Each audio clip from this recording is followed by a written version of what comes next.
Clemson and Florida State to the Big 12. We thought it wasn't a possibility for a long time. At Big 12 Media Days yesterday, Jon Kurtz sat down with Ross Dellinger and got a lot more information than a lot of us bargained for. Hang on tight. We're going to watch that interview right after this word from my sponsor. Today's video is sponsored by Magic Shine Auto Spa and Tint in Morgantown, West Virginia. At Magic Shine, your vehicle's care is their top priority. They use only the highest quality products to ensure your car not only looks its best, but is also protected and maintained with the utmost care. From window tinting with top-of-the-line Max Pro Tint to protective ceramic coatings from Diamond Protect, they've got you covered. Drive in today and experience the difference at Magic Shine Auto Spa and Tint, where your car shines like new. Shine on, Morgantown. This is for Cameron.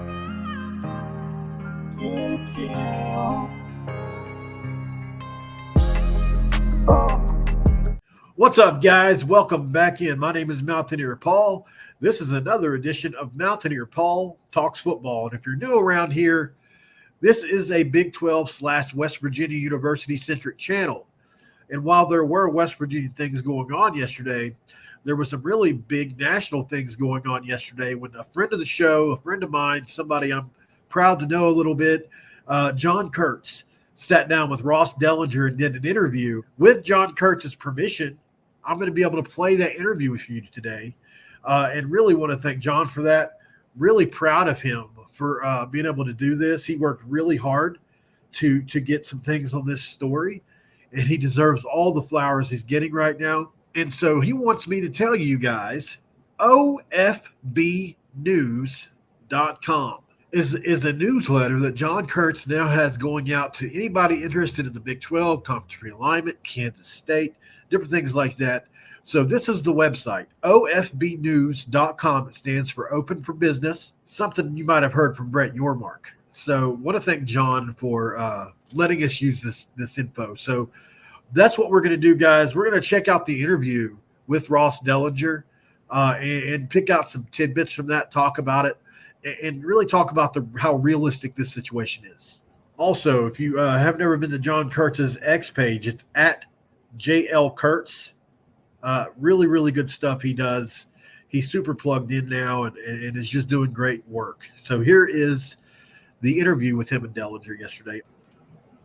What did you think of Brett Yormark's comments yesterday and what he said on the podium and in the breakout sessions? Well, he certainly doesn't lack in confidence. That's for sure. He very, very aggressive.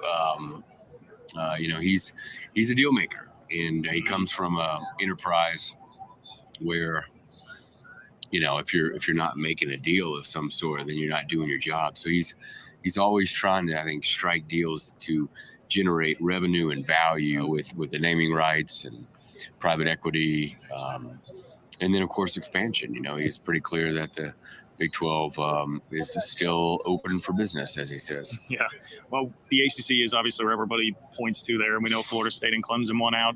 So I think most assumed it'd be like that next tier that the Big 12 would be eyeing, but now we're starting to see Florida State and Clemson mentioned at least a little bit. I know you dropped a line in the story about that yesterday. Is that something that can come into the realistic realm of possibilities for the Big 12? Well, you look at the Florida State and Clemson's options. The first option would probably be to get into the Big 10 or SEC.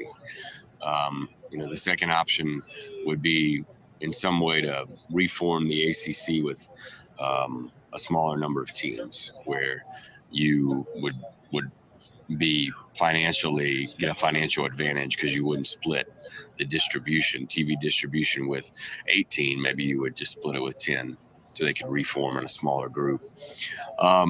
In option 3 is to probably join another league, right? Which would obviously be, there's only one other power conference league, and that's the Big 12. So you look at those options, and again, they probably prefer number 1, but I don't know that that's going to happen because the SEC has schools in those states already, in Florida and South Carolina, and the Big 10. I don't know how interested they are in coming south. I mean, those things might happen, but I think there is at least early conversation between the Big 12 and those schools about the possibility. That does seem to be one of the possibilities is the Big 12. Would that involve, like, would the Big 12 have to, this private equity conversation comes up, right? Would that be hypothetically them using some of that money to help Florida State and Clemson get out? Yeah, you'd have to, not only would you maybe have to help them get out, but you didn't have to pay them in distribution when they get to the league an amount that is at least close to what the Big Ten and SEC are paying their schools. So the Big 12 gets mid 30s, or maybe just call it 40 million a year per school in distribution. And the SEC and the Big Ten are at more like 70, which that number will go up. If you do use private equity or whatever other financial means to get a Florida State or a Clemson, is the Big 12 administrators okay with unequal revenue distribution? So would they be okay with paying Florida State and Clemson, $10 to $20 million more a year? And that's a question I don't know the answer to, except to say that would probably be hard to convince them in the room to do that. But if it means adding blue blood football powers that you need, maybe there's a shot. Is some of that, like a school like Kansas, for instance, would they look at it and say, we've got elite basketball program, improving football program, maybe we land on the radar there at some point?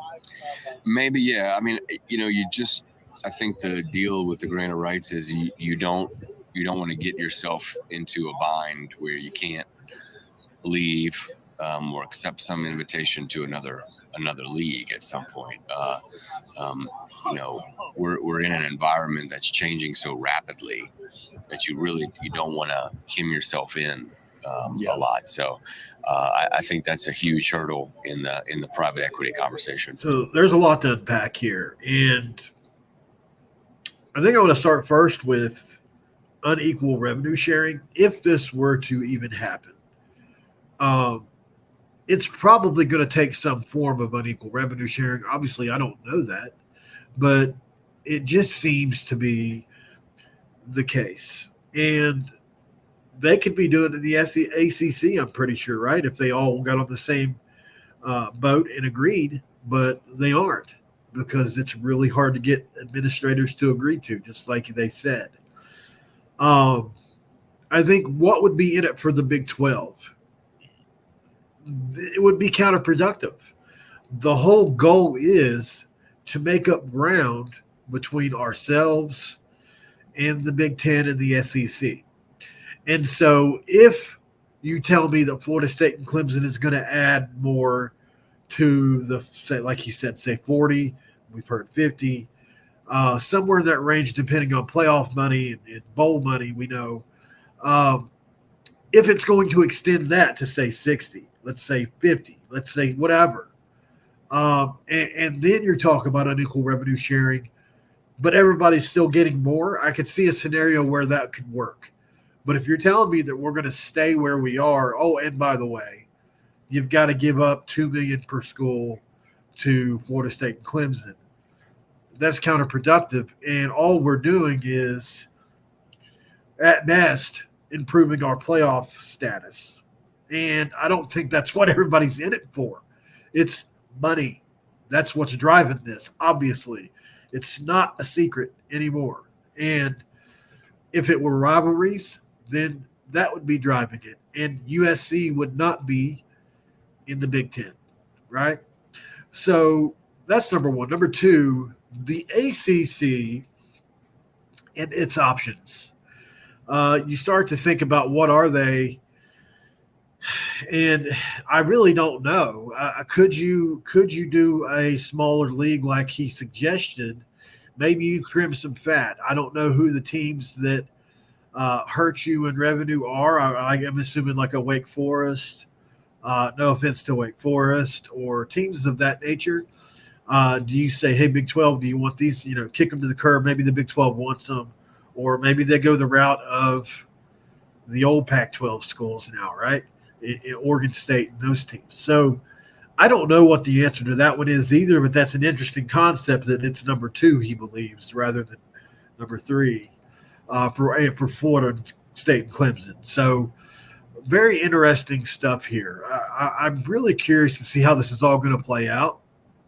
At the end of the day, I just think that the Big 12 is probably not likely to get Clemson and Florida State, although their options are limited.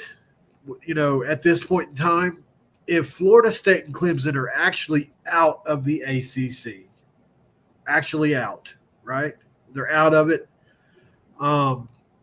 Let's say they find a way out somehow, some way they do it. Maybe they do their own personal private equity, Clemson and Florida State, whatever it is, which I know they've looked into.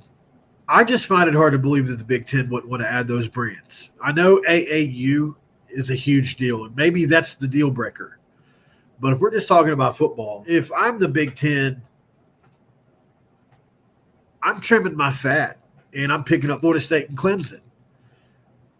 Buy Rutgers, buy Maryland, come on Clemson, come on Florida State. But then again, academics are such a big deal to them, and I get that too. So I'm probably not coming at it from the right angle here. But generally speaking, for me, I would love to see this happen. West Virginia, as a West Virginia fan specifically, the ACC has done us no favors. As a matter of fact, they have told us to, as you can see, while we were in the Big 12, kick rocks a couple of different times, right? So, and unfortunately, I don't have a lot of love for the ACC. And while I want our rivals, natural rivals, to survive so that we can continue to play them in Pitt, Virginia Tech, and even Maryland to some extent, Syracuse, I don't really care about the ACC as a whole. I just don't. They didn't care about us. So that's my stance on that. I don't know how inside the realm of possibility all this really is, but Ross Dellinger is as plugged in as it gets. And I would just say, for those of you that are saying that this won't happen, just remember what you said about the Pac-4 as well, the 4 corner schools. A lot of you said that wouldn't happen either, and it did. So the logic is the logic, and the logic says nothing is ruled out. Like the video, guys. Don't forget to subscribe here to Mountaineer Paul Talks Football. Drop a comment below. Let me know how you feel about the situation here. Do you agree with Ross Dellinger and Jon Kurtz, or do you feel like this is a pipe dream and we're just kind of flirting with this because it's the off season right now? Love to know your thoughts on that. And what are the options for Florida State and Clemson in your opinion? Do you think they stay in the ACC and reform that thing in a smaller group like they said? Do you think they actually get to option 3? That would be interesting if that had really happened and Florida State and Clemson were on the open market. Maybe Notre Dame joins them and they come to a smaller conference like he was saying. There's all kinds of options out there. And then there's the Kansas portion of this as well, Jon Kurtz pointed to, which is another wild card. What could happen with Kansas? They've really grown their brand. They're adding $400 to $500 million in stadium renovations and different renovations. So they seem to be prepping for something. We'll be checking that out too here at a later date to see exactly what Kansas might have to offer another league. Until then, guys, though, I really appreciate you for stopping by. WVInsiders.com. As always, that's the website. Check us out over there. But until then, guys, this episode is over, and I'm out. This is for Cameron. Tim Kim.